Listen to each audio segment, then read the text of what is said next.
ناممکن بھی ممکن ہو جائے، اللہ تعالیٰ کی رحمت سے امید رکھیں، یہ مسنون عمل اپنائیں۔ بسم اللہ الرحمن الرحیم۔ تمام تعریفیں اللہ تعالیٰ کے لیے ہیں جو تمام جہانوں کا رب ہے، اور درود و سلام ہوں تمام پیارے نبی حضرت محمد صلی اللہ علیہ وسلم پر، جنہوں نے ہمیں دنیا اور آخرت کی کامیابی کا راستہ دکھایا۔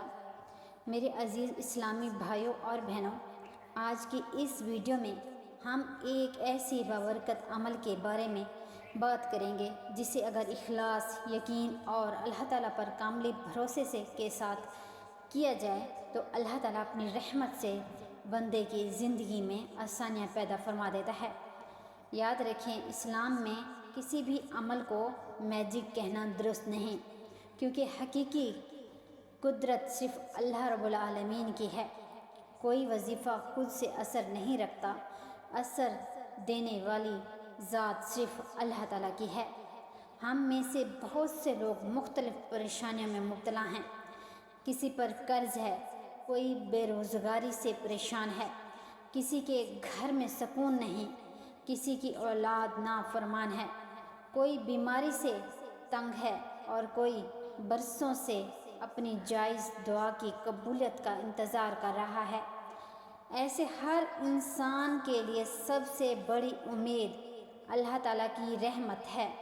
قرآن کریم ہمیں سکھاتا ہے کہ اللہ تعالیٰ سے کبھی مایوس نہ ہوں، وہ جب چاہے حالات بدل سکتا ہے، تنگی کو آسانی میں، غم کو خوشی میں اور محرومی کو نعمت سے بدل سکتا ہے۔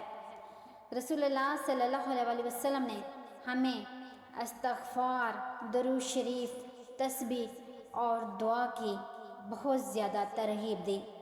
یہ ایسے اعمال ہیں جو دل کو سکون دیتے ہیں، ایمان کو مضبوط کرتے ہیں اور اللہ تعالیٰ کی رحمت کو متوجہ کرتے ہیں۔ اگر آپ کسی مشکل میں ہیں تو سب سے پہلے اپنی نمازوں کی حفاظت کریں۔ 5 وقت کی نماز وقت پر ادا کریں۔ نماز بندے اور اللہ کے درمیان مضبوط تعلق قائم کرتی ہے۔ اس کے بعد روزانہ کثرت سے استغفار کریں۔ استغفر اللہ ربی من کل ذنب واتوب الیہ۔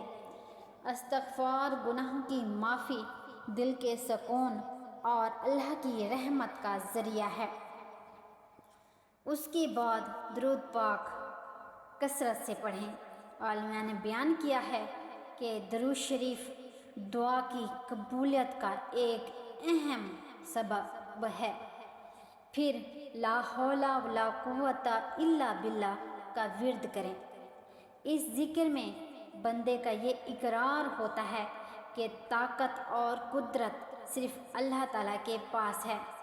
اگر رزق میں تنگی ہے تو حلال کمائی اختیار کریں، صدقہ کریں اور اللہ تعالیٰ سے دعائیں مانگیں۔ اگر گھر میں جھگڑے ہیں تو معاف کرنا سیکھیں، رشتہ داروں سے حسن سلوک کریں اور والدین کی خدمت کریں۔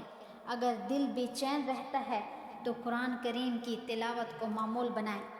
بعض لوگ کہتے ہیں کہ فلاں وظیفہ ایک ہی دن میں لاکھوں روپے دے گا، یا چند منٹ ہر مسئلہ ختم ہو جائے گا۔ ایسی باتوں پر یقین کرنے کے بجائے ہمیں ان اعمال پر عمل کرنا چاہیے جو قرآن و سنت سے ثابت ہیں۔ اللہ تعالیٰ اپنے بندے کی دعا ضرور سنتا ہے، لیکن قبولیت کا وقت اور انداز اس کی حکمت کے مطابق ہوتا ہے۔ کبھی وہ فوراً عطا فرما دیتا ہے، کبھی بہتر وقت کے لیے محفوظ رکھتا ہے، اور کبھی اس دعا کے بدلے کوئی بڑی مصیبت ٹال دیتا ہے۔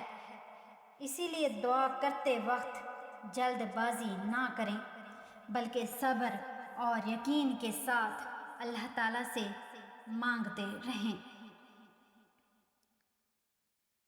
ایک بہترین معمول یہ بھی ہے کہ صبح و شام کے مسنون اذکار پڑھیں، آیت الکرسی کی تلاوت کریں، سورہ اخلاص، سورہ فلق اور سورہ ناس پڑھیں، اور سونے سے پہلے تسبیح فاطمہ پڑھیں۔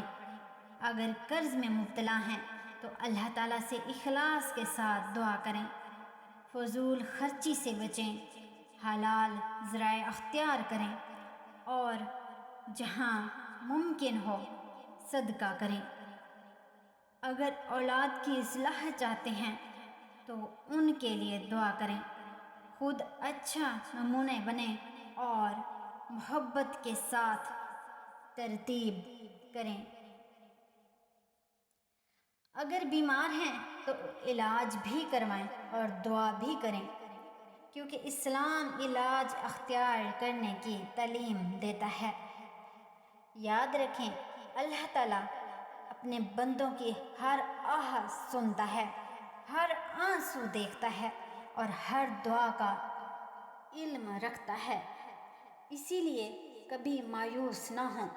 آئیں آج سے ہم سب یہ عہد کریں کہ نماز کی پابندی کریں گے، قرآن سے تعلق مضبوط کریں گے، سچ بولیں گے، حلال رزق کمائیں گے، والدین کی خدمت کریں گے، گناہوں سے بچنے کی کوشش کریں گے اور ہر حال میں اللہ تعالیٰ پر بھروسہ رکھیں گے۔